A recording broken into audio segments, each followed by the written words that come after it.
I'm going to let you know that I'm doing it. Somehow you're going to know one way or another that I'm doing it. It may not be in your face. I may make sure that I run across the daggone world. So then it's on the news and you turn the news on and say, how the hell? I want to do something that you know I'm here. I'm here. Every time I lose like a big significant amount of weight, I call that recruiter up and say, hey man, I'm here. I'm here. And before I knew it, man, this guy became almost like my best friend at that time. Because I started actually changing his life. He started seeing, wow, man, like, I'm glad I took a shot on this guy. So that 3 months was packed full of like failures, depression, even more. But what I found out in that whole 3 months, I lived a lifetime.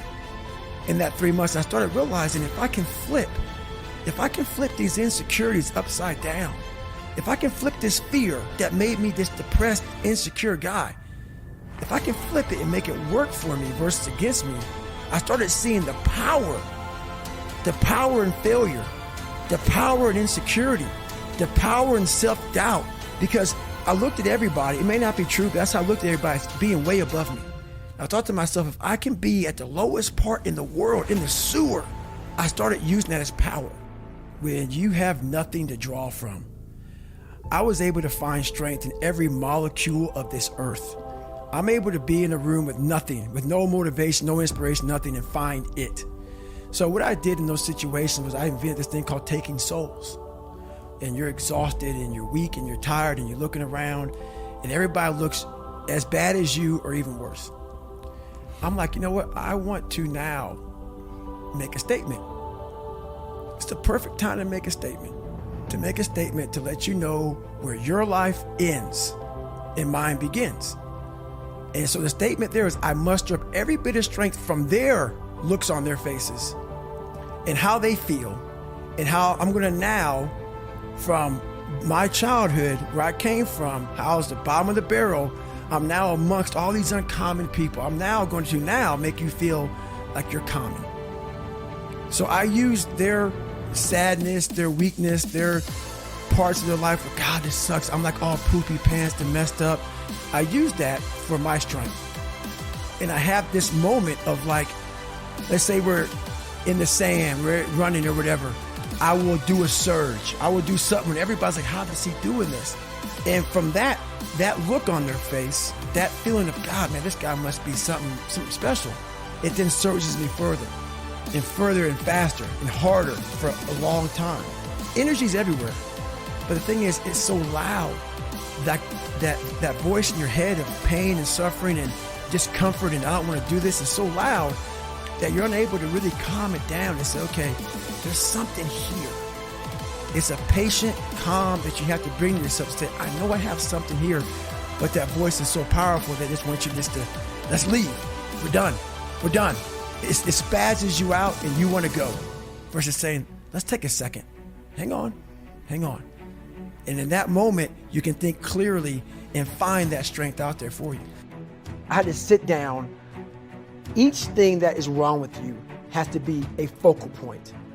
You take off the first one, I want to be smarter. For me, that was my thing. I have to become more intelligent. I have such a severe learning disability. I had to now get that one thing and then strategize in that one problem. How can I do this? I'm not going to learn like you. I'm not going to learn like anybody else. How am I going to figure this out? So I then figured out, okay, where are my strengths here? Where are my weaknesses in learning? All right, man, how am I going to do this? And I figured out a way to do it by just strategizing. So how I learn to this day, if I have a big manual to study, I will have to get a bunch of spiral notebooks from the daggone store. And each page, I have to write each page out, maybe 10 times. So there was a 1,000-page dive manual that I got 18 months before I went to dive school. Most people, I'm not smart, I'm gonna go see if I can pass this test. I realized, hang on a second, I'm not smart. How can I get past this? How can I get through this obstacle?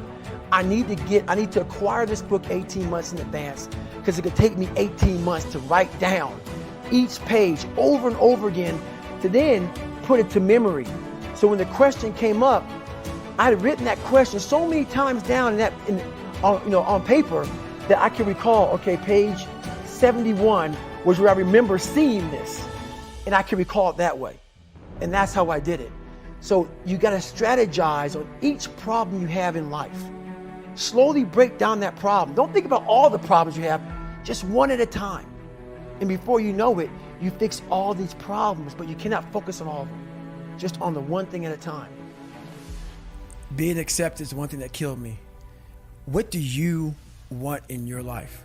We have so much influence coming at us that we are so lost. We don't know what we want to do because we don't spend enough time with ourselves. You have to learn to shut off a phone, shut off a computer, shut off a TV. And it's okay to sit in a room by yourself in a chair and just think about you, where I want to be, where do I see myself tomorrow, the next year from that. And it takes a lot of self-discipline to be able to do that nowadays because you want to be so attached to everything. You want to be so caught up with the world. The world's moving too fast. The world's moving so fast that you're trying to keep up to the point where you lose yourself in the world. So you have to take that time and go to that dark place in your mind and discover who you are. The military was everything in my life. Loved it. Loved everything about it. It's just, you don't want to be known, like you start to be known as a Navy SEAL, and I want to be known as David Goggins. I don't want to be known as Navy SEAL, Army Ranger, Ultra Runner. Those are all kind of my titles, Guinness Book of World Record. That's what I'd be known as. This guy was a Navy SEAL. Not only was he a SEAL, he went to Ranger School. I tried out for Delta Force twice. I went through all these different things, done all these ultra races, did the pull-up record, and now I'm a wildland firefighter. I don't want to be known as just one title. I want to be known that, hey, you know what? There's so much to say about this guy. He's just David Goggins. Puts it very simple. That's one reason why I got out, because now I'm 43. There's so much more to do in my life. If you're willing to suffer, and I mean suffer, your brain and your body, once connected together, can do anything. And this 30 miles was the life-changing moment. I was out of it. I was in the worst pain in my entire life. I was, to me, on the brink of death. And I was able to chunk this 30 damn miles into small pieces. I was so driven, and I'm not gonna say motivated, because motivation's crap. Motivation comes and goes. When you're driven, whatever's in front of you will get destroyed. And I was so driven to succeed in this race. And at this time, everybody goes, were you thinking about the guys that died? And I'm not gonna lie to you, I wasn't. This became a personal thing. This became me against this race, me against the kids, and me against me. It just became something that I took so violently personal. And I broke this thing down into small pieces. I said, okay, I gotta get nutrition. I gotta be able to stand up before I can get off this curb and get off this chair and be able to go 30 miles. So I went through all these small steps, and I was able to stand up. And then from standing up, I was literally walking around with my wife at the time, and she goes, you're not gonna make the time. She goes, you're walking like 30-something minute miles. I got to mile 81, and the second she said that I'm not gonna make the time, I ran the last 19 miles, nonstop. And people may listen to this and say, this guy is sadistic, he's crazy. No, if you know how I came up, you realize I was just a scared kid that found drive and passion to be something much better than what he thought he was.